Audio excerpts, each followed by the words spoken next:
Meu nome é Fábio Menezes e neste vídeo nós iremos conhecer como copiar os dados do banco de dados MySQL utilizando o Azure Data Factory.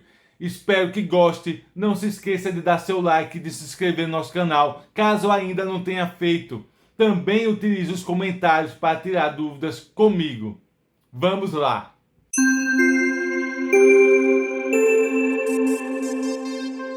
Utilizando o ambiente Studio do Azure Data Factory, temos aqui, logo na página inicial, o botão Novo para criarmos os objetos que desejamos, como o Pipeline, o Power Query, o Dataflow e o conjunto de dados. No nosso caso, iremos criar um novo pipeline que irá copiar dados do banco de dados MySQL existente no servidor de hospedagem da minha página pessoal na internet para o Azure Data Lake em um arquivo no formato Parquet. Para isso, criaremos primeiramente o serviço vinculado que terá acesso a esta instância MySQL. Clicando em Gerenciamento e na opção Serviços Vinculados, podemos visualizar todos os pontos de acesso que já criei anteriormente. Clicaremos assim no botão Novo e, utilizando a caixa de texto de pesquisa, poderemos escrever o nome do recurso que desejamos, apresentando assim atualmente duas opções: o banco de dados MySQL do ambiente do Azure e a versão disponível em qualquer serviço existente ou ponto de extremidade disponível na internet. Aproveito assim para dizer que o MySQL é um sistema de gerenciamento de banco de dados relacional e de código-fonte aberto, presente na maioria dos servidores de página de internet. E ele é conhecido por sua confiabilidade, desempenho sólido e a facilidade de sua utilização, armazenando e gerenciando grandes volumes de dados estruturados. Selecionamos assim a opção desejada e clicamos no botão Continuar. Definimos o nome do objeto deste serviço vinculado, mantendo o ambiente de computação e integração padrão já selecionado. E agora definimos o caminho deste servidor onde queremos obter a estrutura de tabelas e dados. Manterei o valor padrão para a porta de acesso e irei escrever o nome do banco de dados existente lá na instância MySQL. Logo abaixo, definiremos tanto o nome do usuário que tem acesso a essa estrutura ou este recurso, quanto a senha deste usuário. Nada mais para ser configurado, podemos testar a conexão para ter certeza se tudo está conforme esperado. Irei apenas clicar no botão Criar. E agora, com o novo serviço vinculado criado, podemos ir para a criação do nosso pipeline. Clicando no botão Autoria, dentro da pasta de aprendizado criada por mim anteriormente, irei adicionar um novo objeto pipeline a esta estrutura, alterando assim o nome desse objeto, salvando logo em seguida, pois este ambiente está associado ao meu Azure DevOps com controle de versionamento dos objetos. E é importante entender que nós temos um vídeo no canal explicando como associar e executar essa integração entre esses sistemas. Assim, pesquisamos pela atividade copiar dados e arrastamos para a área de trabalho. Com a atividade selecionada, iremos configurar a fonte de dados de origem. Apesar de termos vários objetos listados aqui, será necessário criar um novo para associar com o objeto serviço vinculado que acabamos de criar. Procedimento bem parecido, pesquisamos pelo recurso desejado e definimos o nome deste objeto, onde escolhemos o item desejado da lista de objetos do serviço vinculado. O conjunto de dados geralmente aponta para apenas uma tabela e precisamos definir aqui esta configuração. Caso não apareça nenhum item listado, podemos clicar no botão atualizar ou definir manualmente o nome da tabela em questão, marcando a opção editar. Salvamos essas propriedades clicando no botão OK.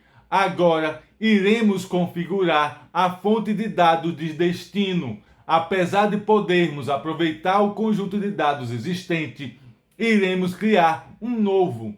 Podemos também selecionar o recurso na lista visual abaixo, como por exemplo o próprio banco de dados MySQL do ambiente Azure, entre outros recursos. No nosso caso aqui, iremos selecionar o Azure Data Lake, que é um serviço de armazenamento e análise de Big Data. Ele permite que você possa armazenar dados de qualquer tamanho, forma, em um ambiente seguro e escalonável. Você pode executar análises complexas usando ferramentas como o nosso próprio Azure Data Factory, o Azure Databricks, inclusive acessar diretamente estes dados no Power BI e no Fabric. Ao clicar em continuar, precisamos definir o formato do arquivo que será armazenado.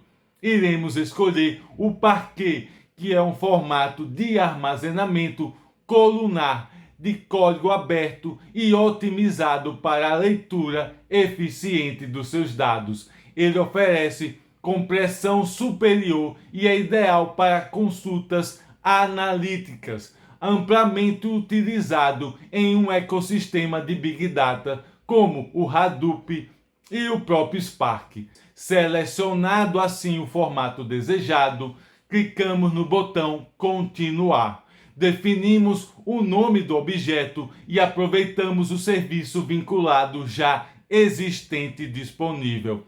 Logo abaixo, somos apresentados ao caminho do arquivo, que precisamos preencher facilmente utilizando a funcionalidade de navegação, localizando o sistema de arquivo principal ou a pasta raiz e selecionando a subpasta existente dessa estrutura. Percebam que outros arquivos estão já armazenados neste formato. Feito isso, clicamos no botão OK e definimos assim o nome do arquivo que irá armazenar os dados extraídos de lá do MySQL. É importante agora prestar atenção em uma situação interessante. Quando clicamos no botão OK, iremos receber uma mensagem de erro. Muito cuidado aqui, pois ele informa que não é possível definir o esquema do arquivo existente, pois realmente ele ainda não existe na nossa estrutura. Sendo assim, é necessário definir a opção Importar esquema para nenhum e depois clicar no botão OK. Ainda na configuração de fonte de dados de destino, precisamos definir o comportamento de cópia desses dados. Esta configuração afeta a forma como os dados são organizados no destino durante a operação de cópia, mantendo os arquivos de origem sua estrutura de pastas ou se eles serão combinados em apenas um arquivo sem considerar nenhuma estrutura das suas pastas. Como nossa origem é um banco de dados, iremos selecionar a opção que não se preocupa com a estrutura. Agora, clicando na aba Mapeamento, nós podemos importar o esquema das colunas utilizando como gabarito a tabela selecionada da origem MySQL. e ela irá armazenar os dados conforme os nomes já encontrados das colunas e os tipos de dados detectados automaticamente. Com todas as configurações definidas, iremos salvar o pipeline possível por conta do Azure DevOps e executar clicando no botão Debug. Finalizando com sucesso, podemos visualizar o tempo que foi necessário para a conclusão desse procedimento, como também a quantidade de dados trafegados entre esses dois ambientes. E se tivermos o interesse de pré-visualizar os dados armazenados desse processo, basta clicar no conjunto de dados, pesquisar pelo objeto associado e clicar no botão dessa funcionalidade, apresentando aqui que os dados foram copiados em um formato Parquet corretamente, sendo uma maneira prática e também barata de manter o backup dos seus dados disponíveis na internet. Espero que tenha gostado desse vídeo. Não se esqueça de dar seu like e de se inscrever no nosso canal para valorizar o conteúdo. Também utilize os comentários para tirar as dúvidas comigo. Até a próxima!